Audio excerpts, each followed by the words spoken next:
là nó có những rong cứ tin cha xuống số tù mà nó cũng họ đã tại là số cái này cho nó giờ seafood ta này tụi seafood ta nếu mà nó nếu lấy chỉ có mất số đó họ cũng giúp thu ha số đó họ nó sẽ họ đó trong cái này rồi và có thọ tự nhiên gì hết và cũng bây video mà cũng mất đá nó dọc kế lại cũng họ đã mất đá rồi thọ thọ giả trị ra rồi cũng họ chỉ mua số đó bên này đây cũng họ dọc to cái này cha số lên cho tụi họ họ là chỗ họ làm đồ nó sẽ họ đó nó cái này rồi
là chua nó sẽ chỉ tới chua canh hết tiền là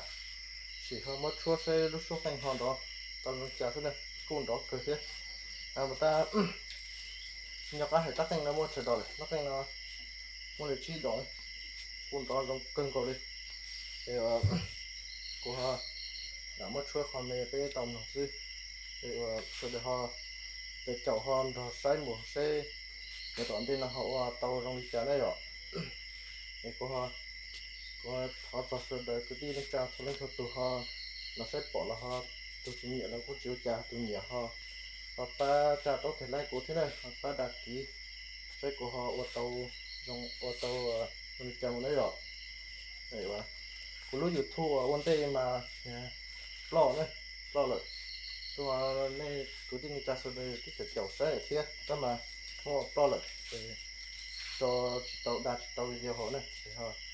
họ uống lúc nào rồi để họ chậu sẽ luôn là một xe họ giờ ô tô dòng chén này rồi thì ô tô sẽ đến nó cái dòng này